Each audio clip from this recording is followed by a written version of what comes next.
Right, hi guys, welcome to the screencast for tomorrow's lesson. Now we're starting a new topic. The new topic is going to be the cardiovascular system. Okay, so what I mean by the cardiovascular system is the heart, the blood vessels, and the blood as well. So before we start all of this, I'm going to give you very basic information about the structure and the function of the heart. Okay, so this PowerPoint or this screen cast, sorry, is going to be about structure and function of the heart, the conduction system as well. Then in lesson, we're going to go on about the cardiac cycle. So structure, the function of the heart is, i.e., the chambers and what the terminology is called. The conduction system. This is how we actually have a heartbeat. So this is the reason why we have a heartbeat, because of the conduction system. Then we're going to link this into the cardiac cycle in tomorrow's lesson so that then we have both of these together. But in today's screencast, I just want to start with the structure and the function of the heart itself. So what I want for your Cornell notes is now don't get too excited about all of these words thinking I can't believe I'm going to have to learn all these. You only need to know 4, 6 if you want to. So what I want you to do, as you can see here, we have key ones: the right atrium and the right ventricle, left atrium and the left ventricle. They're the most important. So what I want you to do is to draw a box. So line across, 1, 2 down, 3 back across, 4 up, and then we're going to split this box by a line across the middle horizontally and a line across down the bottom vertically. So we should have 4 chambers on this actual box. Now if you want to, you can split up the line across into these valves here. So what we should have is the first box is the right atrium. Now you need to imagine this heart is the heart within your body. You are looking at this heart from behind. So this is the right hand side. So we have the right atrium, then underneath that we have the right ventricle. Then top right hand side we have left atrium, and then we have left ventricle. Now the lines that we have across, we can turn these into valves, so you can just label these the tricuspid valve. And then instead of mitral, it's bicuspid, you need to know it as. So BI and then cuspid, CUSPID. So hopefully now you should have 5 terms: right atrium, tricuspid valve, right ventricle, left atrium, bicuspid valve, left ventricle. The last one I want you to do is this here. This separates the left and right hand side of the heart. This is called the septum. So I want you to label that the septum as well. So that is what I want you to do. These valves, they stop and allow blood to flow into the right ventricle. Obviously because of gravity, blood flows from high to low. We know that because of gravity. So blood comes into the right atrium. Deoxygenated blood, i.e. blood that's already been used, comes into here by the right atrium, through the tricuspid valve to the right ventricle, out the pulmonary artery into the lungs, gets oxygenated in the lungs, so we get all our oxygen back into the blood. Then it comes back down the pulmonary vein to the left atrium, via the bicuspid valve into the left ventricle, and then out of the aorta to the body. That is the blood flow through the heart. So all I want from you is right atrium, tricuspid valve, right ventricle, left atrium, bicuspid valve, left ventricle, and the septum. So that is the basic structure of the heart. So we're going to go through now the function, i.e.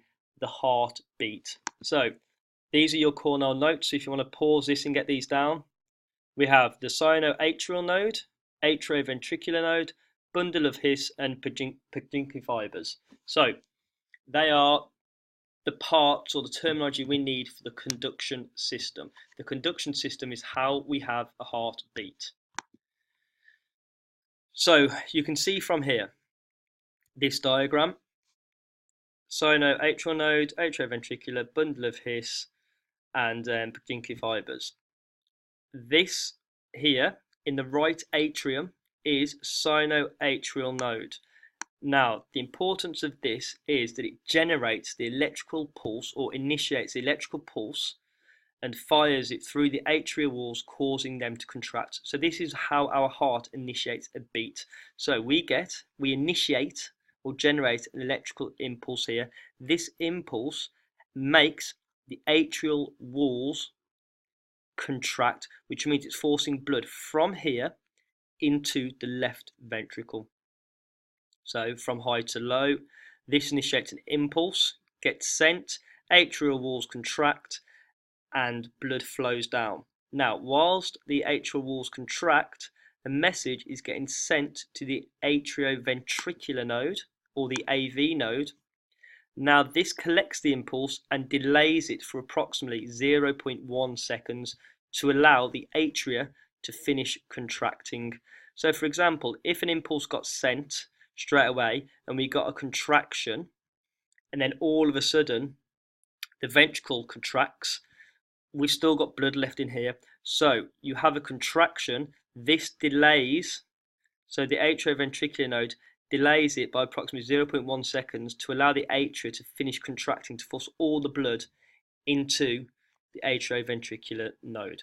And then from there, the blood can go out to the rest of the body. So what happens is atria contract, atrioventricular node delays it approximately by 0.1 seconds to allow the atria to completely empty into the ventricle. Then the message from the atrioventricular node travels down the bundle of His. Now these things here are branches, so bundle branches. So the impulse shoots all the way down into the bundle of His. From the bundle of His, which is located in the septum of the heart, the bundle of His splits the impulse in two, ready to distribute through each separate ventricle. So one down the left-hand side, one down the right-hand side, and then what happens is these then go to the Purkinje fibers, and these distribute the impulse through the ventricular walls, causing them to contract. So from here, it go all the way to ventricle wall there, and then they will initiate the contraction of the ventricle, then allow the blood to go to the rest of the body. So the way it works is sinoatrial node sends an impulse to help the atria contract. The AV node delays this slightly so that the atria can continue to contract and empty all the blood out. This message from the AV node goes down the bundle of His to the Purkinje fibers, which means the Purkinje fibers can then distribute the impulse, which means the ventricular walls contract. So they are the screencast and the corner notes you need for tomorrow. So for tomorrow, what I want is the diagram and the structure of the heart with 3 questions. So you have a question about the atria, i.e. it might be which chambers are at the top of the heart. Then I want a question of the ventricles, for example, which chamber is at the bottom, located at the bottom of the heart, it'd be the ventricles, and then what structure separates the left-hand side and the right-hand side of the heart? It's the septum. They are the corner notes I want for those, and then I want corner notes for sinoatrial node, atrioventricular node, bundle of His, and Purkinje fibers.